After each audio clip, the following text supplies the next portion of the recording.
For more than 40 years, the killer of a beloved San Jose teacher had been walking free. But now genetic genealogy and cutting-edge DNA technology have finally given her family the answers they've been waiting for. This is the case of Mrs. Lawson. On December 1978, Sylvia Lawson left her home in San Jose, California, where she lived with her husband and 2 young children, to go to work at Independence High School. After dropping her son off at elementary school, Sylvia made a coffee run before heading off to teach. She was last seen alive at the coffee shop where she ordered a cup of tea and a piece of pie. That same morning, Sylvia's students would be the ones to find her lifeless body lying face down on the floor of her second period classroom. She'd been strangled with such force that her neck was broken, her glasses were smashed, and her dentures were missing. To this day, the only piece of evidence connecting Sylvia's murder to her killer was a single fingerprint found on her classroom window. But unfortunately, the print didn't match anyone in the police department's database. And as time went on, the case went from cold to ice cold. All Sylvia's family had to remember her by was a single Polaroid picture taken at her funeral. For them, the decades that followed were filled with unanswered questions and haunting what-ifs. Where did their mother go wrong? Was her killer ever caught? Would they ever know the truth behind the events that took their mother away? Little did they know that the answers to those questions lay dormant all along, hidden within an obscure piece of evidence. But first, let us rewind back to 1978, when Sylvia's colleagues described her as a dedicated teacher who would unhurt a fly. Despite being an only child herself, Sylvia had treated all of her students like they were her own kids. So when she was found dead in front of her class, her colleagues were shocked beyond belief. One student later told the press, "It was terrible. We walked in and saw her right there on the floor, dead." But despite the fact that many people loved Sylvia, her death somehow managed to slip through the cracks. Even though her colleagues noticed that her classroom door was locked from the inside and her purse was still hanging on her chair, none of them thought anything was amiss until another teacher heard some rumors about a possible break-in. As soon as she heard this, she immediately called the cops. When officers arrived at the scene, they indeed found Sylvia's body laying on the floor. But they also discovered that her bedroom window was wide open and the screen had been removed. Because of this, they assumed that Sylvia had been abducted from her own home. They searched everywhere for clues but found nothing. It wasn't until they entered her classroom that they noticed something strange. A muddy footprint on the windowsill that didn't match anyone in the school. The police collected the print and sent it to the lab for analysis, but unfortunately, it turned out to be inconclusive. Despite the lack of physical evidence, though, the police were convinced that Sylvia had been murdered in her classroom. However, because of the errors made at the crime scene, her killer would never be caught. To make matters worse, the lead detective on the case had his own personal issues to deal with. He'd only been on the job for 2 weeks when he lost his hearing and had to retire shortly after. The new officer in charge, Robert Worthley, ended up taking on Sylvia's case as his very first assignment. Although he was eager to get a good start at his new job, Robert was quickly overwhelmed by the amount of paperwork he had to fill out.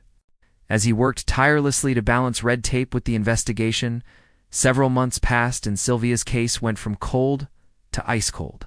Her killer had effectively gotten away with murder, and for the next few decades the Lawson family had no idea what happened to her or why. All they had to remember her by was a single Polaroid camera picture taken at her funeral. Every year on the anniversary of her death, they would release balloons in her honor and pray that her killer would finally be brought to justice. In the meantime, they tried to move on with their lives while carrying the heavy burden of grief and unanswered questions. The passage of time, however, also brought new technology. In 2018, the Association of Los Gatos and Saratoga History Museums decided to create a documentary about unsolved crimes that had occurred in their area. When they reached out to the police department for help with their project, Lieutenant Michael Lowe, who was working in the cold case unit at the time, jumped at the opportunity to finally shine a light on Sylvia's case. Even though the police hadn't been able to solve it in the previous 40 years, they hoped that bringing media attention to the case would help them get answers. And amazingly, their wish would soon come true. As part of the documentary, the producers offered a reward for information leading to an arrest in the case. But they had no idea that an anonymous donor would end up matching that reward. In other words, the police were about to receive a hefty sum of money that they could use to fund their own investigation. With the help of this generous donation, they were able to send the fingerprint from the classroom window off to an advanced DNA lab in Texas for analysis. At the time, This kind of testing was considered state-of-the-art, and just a few years earlier, the police had to rely on basic methods that weren't nearly as effective. Fortunately, the results of the DNA test came back inconclusive, which meant that they were still no closer to solving the case. Just as they were about to throw in the towel, though, someone from the lab called them with some amazing news. They had actually developed a new method for DNA extraction that might be useful in Sylvia's case. Since she'd been killed in 1978, the DNA profile generated from her fingerprints was extremely incomplete. But the lab believed that their new method could extract more usable DNA than ever before. Without hesitation, Lieutenant Lowe sent the fingerprint back to Texas for another round of testing. This time, the results were conclusive. As soon as the police had the DNA profile in hand, they ran it through a national database to see if there were any matches. But to their disappointment, there were none. Because of this, they had no choice but to turn to a new method called genetic genealogy.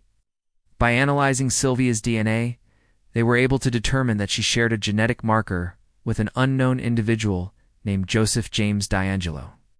They tracked him down and obtained a DNA sample under the guise of a genealogy project. When the results came back as a match, the police knew they had finally caught their killer. But unfortunately, it was too late. Joseph was already dead. He'd passed away in 2018, which meant that justice would never be served. Nevertheless, the police were determined to bring closure to Sylvia's case once and for all. In addition to catching her killer, they needed to prove that he acted alone. By comparing Joseph's DNA to the DNA profile generated from the muddy footprint, they learned that he indeed acted alone. They were then able to rule out the possibility that someone else had helped him abduct Sylvia from her home. But what did happen to her that day? The police believed that Joseph was a drifter who had moved to California from Ohio. He had recently been released from prison for burglary and was looking for a fresh start. He may have chosen Sylvia's classroom as his hunting ground simply because he knew that there would be no witnesses. According to Joseph's great-niece, he had a history of violence against women and had even been convicted of kidnapping in 1974. While the police could never know for sure what happened in Sylvia's classroom, they believed that Joseph attacked her as soon as she entered the room. Because her classroom door was locked from the inside, her students were unable to hear her screams. He then proceeded to strangle her with such force that he broke her neck. Afterwards, he stole her dentures and fled the scene. Unfortunately, this was just the beginning of his killing spree. Police now believe that Joseph was responsible for at least 12 murders across the United States, most of which were in California. Although he died before he could ever be brought to justice, his DNA will continue to be linked to future crimes so that more victims can be identified. Now that Sylvia's case has finally been closed, her family is breathing a sigh of relief. Speaking to the press, her brother said, "I think we always hoped and prayed that her case would be solved. And it's actually been solved, which is really amazing. I hope that brings a little bit of solace to her family," said Santa Clara County District Attorney Jeff Rosen. Even though there's no way to undo the tragic loss of Mrs. Lawson and the pain that's been caused to her family and friends, I hope it provides some measure of peace, knowing that her killer is identified. The police have also expressed gratitude to the donors who helped them solve this case. This case is an example of how private funding for DNA testing can bring long-awaited answers to families of homicide victims, said Santa Clara County Sheriff's Office spokeswoman Gina Teal. Before saying goodbye, I want to thank you for watching this episode. If you enjoyed it, please leave us a thumbs up. Also, don't forget to subscribe so you never miss an update. Thanks again for watching, and we'll see you next time.